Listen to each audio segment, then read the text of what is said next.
Tyler Robinson. He has been charged for the murder of Charlie Kirk. And as I'm sure you have heard, there was a massive crowd with Kirk that day who all got to witness this horrific scene and event. With people being completely devastated, it made more and more people tune in, hoping and praying that they would find his killer. Were there signs? Was there a mental disorder? Here is everything that I could find on Tyler before this horrific event. And did a family member lie for Tyler? It appears so. So stay tuned, you don't want to miss that part.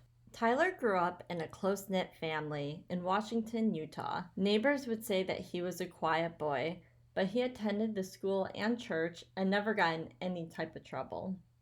He was really close with his parents and his two younger brothers.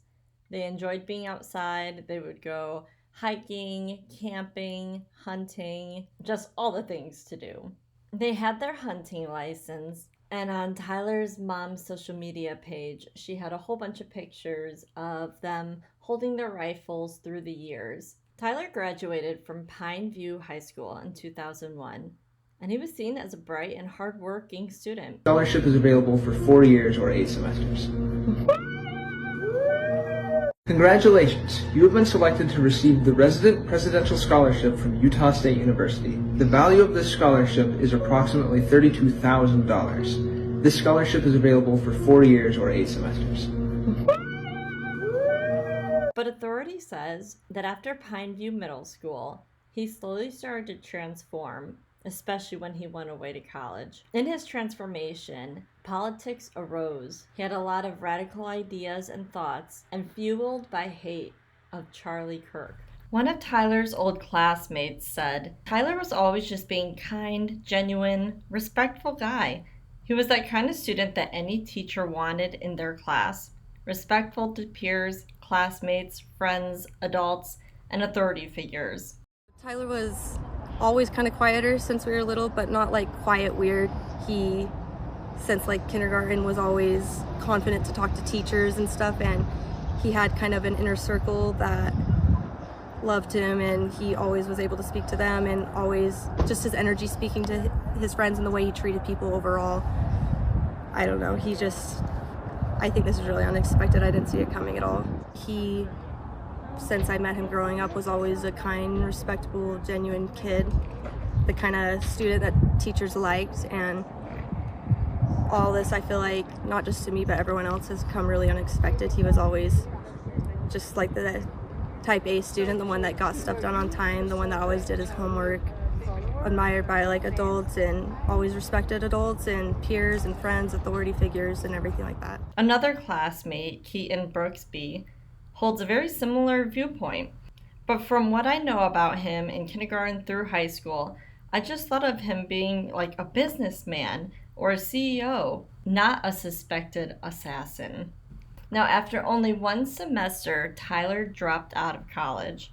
He began an apprenticeship for being an electrician.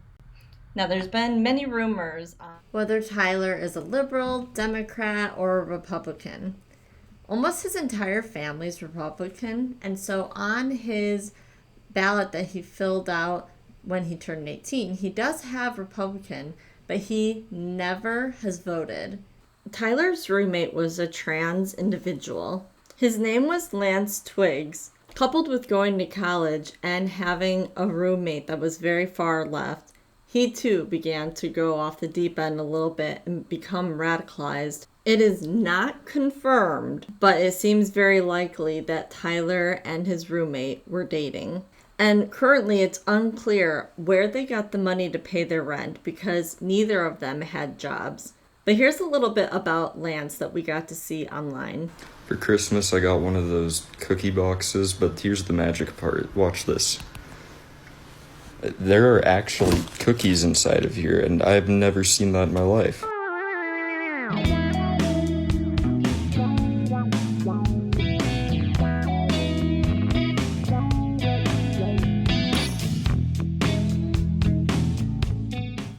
After the horrific event, news stations everywhere started looking around and digging into possible locations that he could have gone, would have gone. And eventually they gave it to the community to help them, putting up pictures and even videos. Tyler's dad was actually the one who recognized his son and brought him to the police. Tyler said, "Don't bring me there. I'd rather just delete myself." And the father refused and said that he was taking him to the police station, and he did. The only family member that has actually talked to the press is his grandma, 69-year-old Debbie, who said that her grandson was a wonderful child and would never hurt anyone. She told the Daily Mail, "My son, his dad, is a Republican. Most of my family members are Republican. Tyler is the most shy person. He has never ever talked about politics. I'm just so confused." She went on to say, "To be honest, I don't think he ever shot a gun. He doesn't hunt because he has never liked anything like that." She was sure that he could not have made that great of a shot. How interesting that we have 1,000,000 pictures online of the entire family hunting and going to shooting ranges with the rifles and things like that. The grandma either knows absolutely nothing about her family, or she was trying to cover that up and hope that her saying it couldn't be him would work. But the internet has the receipts. Tyler's roommate has been very forthcoming to the police. The police said that he's been very cooperative, unlike Tyler, who has refused to cooperate. The police have said that Tyler's roommate has been cooperating, unlike Tyler, who's been fighting and argumentative this entire time. Tyler is currently in custody and is set with no bail. That being said, today there are different news media outlets that have reported that this roommate was actually involved. He knew it was going to happen. He helped plan. I will be watching that very closely and give an update video if in fact that is true. As always, thank you for watching.